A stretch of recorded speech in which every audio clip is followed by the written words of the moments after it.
What's up, guys? Jaydaniel here with my partner Victor Marshall. This is the Sales at Home podcast.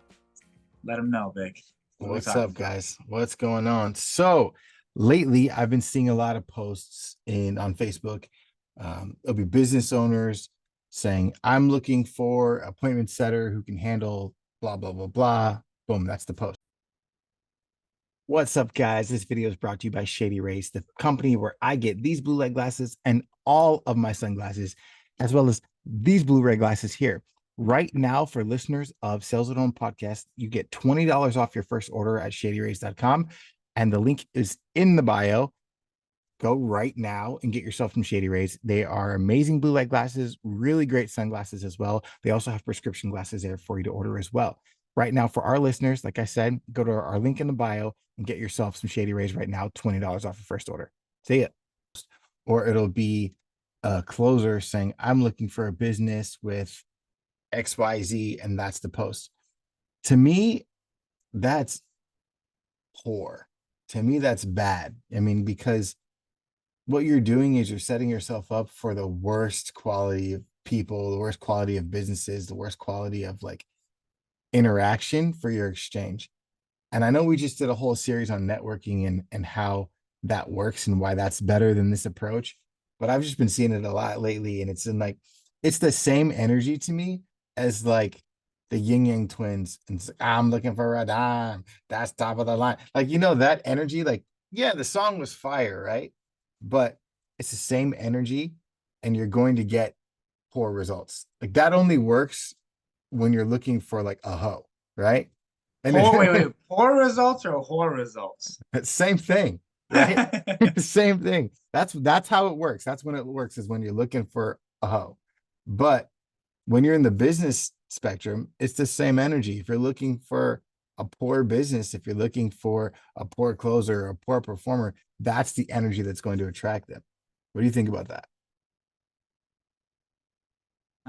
I completely agree. I think you get out there what you put out. And once you understand who you're looking to attract, a lot of it comes back to who you're being, right? And I think you are coming across like desperate and non-selective when you do that. So 100%. Yeah, and it's so easy to find better quality. I wouldn't say the best quality, but it's very easy to find better quality. You can ask better questions, number one, and find better quality like people and better quality opportunities.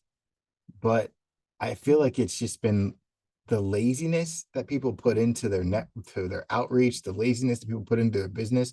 Honestly, to me, if I'm looking at a business, if I'm looking to possibly work with you, and that's the kind of post you put out, that's a huge turnoff. Because that tells me that you don't put enough energy into your own business to attract quality people. So that tells me a lot as someone who's looking for a business. That tells me I'm going to go in and be struggling because this person doesn't have the systems in place to be successful. And that's exactly what that says. And vice versa, as a business owner, like I know that the person I'm going to get hasn't put the work or time in to be successful, which is why they're hanging around in these groups that you're going to post this thing in, and they're responding like, "Oh, pick me, pick me, pick me." Like, how much easier can it get? It's like licking gum off the street. Like, if you really wanted gum, there's gum there, but you could just go to the store and get it. You know what I mean? It's crazy to me. And I think it's just the type of energy that a lot of business owners are putting into their business, and a lot of closers put into their career. A lot of salespeople put into their career, and it's sad. I think I think in general, dude, you have the energy of I'm gonna make it happen no matter what, and you have the energy of I'm doing this because I have to, Yeah. right? Um, and I'm doing this because it's the thing that needs to be done. Um, I think no matter what industry you enter into, if you're clear on your goals and your goal is to be at a certain level of success, you probably need to be very intentional with that approach, right? And because people can tell, like it's easy to tell whether you're in sales or you're in trading, you're here, like and people can tell like how serious you are about it, like pretty easily, you know. So I Yeah. think just taking it seriously from the beginning is gonna like set you apart from a lot of people. And that's the thing. Like, if you're not doing that, if you're not doing the bare minimum, which is taking yourself seriously, how are you expecting to have success? You can't expect to go into that business and say, oh, I want 10K a month. You're not even going to get two, because you didn't take it seriously enough when you came in to get to that in the first place. It's the same thing with working out, right? It's like, if I go into the gym and I'm just playing around and I have no intention, I don't know what I'm working out that day. I don't have like idea in my head of what's going on, how I'm going to lift, what machines I'm going to use, what weights I want to use. If I don't have intention, then I'm going in there just to look around. That's a poor workout. It usually does not turn out well. And it's like, you're not going to lose weight that way. You're not going to get buff that way. You're not going to, be that jacked person you want to be when you're just playing around.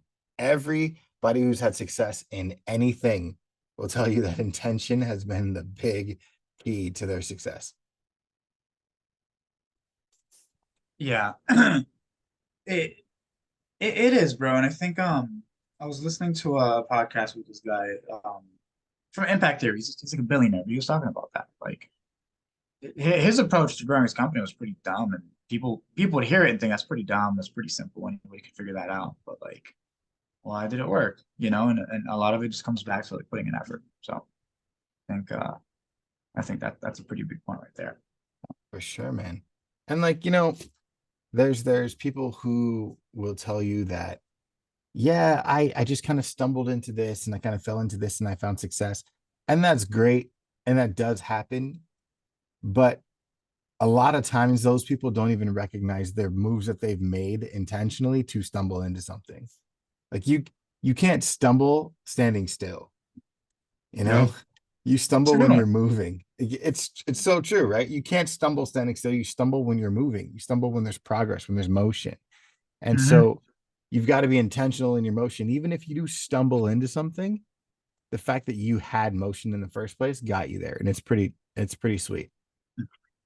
I'm curious. So, and I'm sure a lot of people benefit from this. So, like when you're doing like interviews for like, when you're doing recruiting and you're doing interviews with like reps, like what do you look for in somebody? What are the things that you look for just off the top of your head to make sure like, you know, they're a fit for the business owner that you're basically entrusted to like interview for? First, I want to look how did they show up? Like, are you coming to me like laid back in your car, just like chilling? Like, And the car is the best. dude, I had one today. Had a guy, his seat laid back in the car, hat brim low. I was like, was this a Jay-Z music video or are you coming for an interview? Like what's going on? So That's crazy. first I look at how you show up to the interview. Second, I look at how you show up for yourself, which is not just coming to the interview and how you're supposed to look for the person on the other side, but also how you present yourself, how you prepared, the way you're going to speak. Some people come on an interview and you can tell that's the first time they've spoken all day. You know what I mean? They haven't like articulated, they haven't warmed their voice up, they haven't spoken to anyone to get their juices flowing. Some people come into an interview and they're like, boom, boom, boom, boom, boom. They're hitting all their points. They're talking well, even if they have zero experience whatsoever. I would rather you have zero experience and all of the soft skills, all of the conversation, all of the poise, all of the like mental fortitude to get through an interview with quality than to have Hmm. all the experience in the world. Because Right. experience does nothing for me when you're on a sales call. What's gonna experience doesn't connect with my prospects. Everything else does. So yeah, experience is important. I'm never going to be one that says it's not, but it's a lot less important to me on when I'm doing interviews with people than can they speak? Can they communicate? How do they sound? Are they like compensating for certain things? Like, all right, let's be real for a second, right? There are business owners all over the world, and there are business owners in the US who only want certain types of people on the line, right? Meaning they want people who speak clear English, they want people who don't have accents, all of those things. And it's dumb, yes, because you're missing a lot of people you could be connecting with. But at the same time, you want people who are going to be able to articulate your process in your native language, who are going to speak to the majority of your demographic, right? So if I know that I'm applying for a company in the US and I don't have a strong US accent, my English is poor, I'm going to do my best to articulate. I'm going to do my best to, or if English isn't my first language, and or anything, if I was applying for a job in Spanish and I was supposed to be speaking Spanish the whole time and my Spanish was poor, I'm going to make sure that I do my best to articulate my Spanish, right?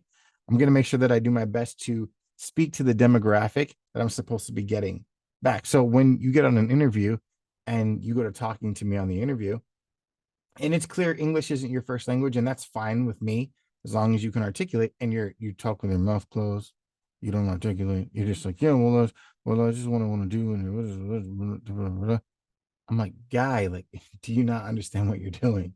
Do you not understand the position you're putting yourself in? And And the so it's position you're like, applying for. exactly. So it's like, Literally. listen, if you had everything else, but I could not understand a word you said because you did not enunciate and did not articulate, like, that's a bad look for you, you know? And it's like, it's those things, the things you just got to be aware of. Like, how do you show up? Mhm. Everything else is a bonus to me. Like, how do you show up on the interview and how do you show up for yourself? Everything else is just icing on the cake. Agreed. I think sales is one of the few things where like 99% of it is energy. Like people talk about like skills and this and that. Like, dude, if your energy's on point and like literally if your energy's on point and you're able to communicate things clearly, like that's the majority of the work. Oh yeah. You know what I mean? That's been my experience. So that's awesome, dude. Um, Yeah, man. yeah, and it's good. It's good because in this episode, I feel like we brought a lot of awareness to like how people are showing up in terms of that, right? So, um, yeah, like another thing I want to say is like, yo, sales is an intro to business, and it's for a lot of people, it's an intro to being an adult, right? Working a job and not really talking to anybody and barely paying your bills. I don't, you're like by adult, I mean like you're like big boy shit, right? You're navigating yourself through the world, right? You're being influential. You're helping your family and people around you, right? So yeah, sales is the perfect vehicle to get into that. So hope everybody listens to what we said carefully, and is able to take away from it. I don't have much else I want to go over. Anything else you want to talk about?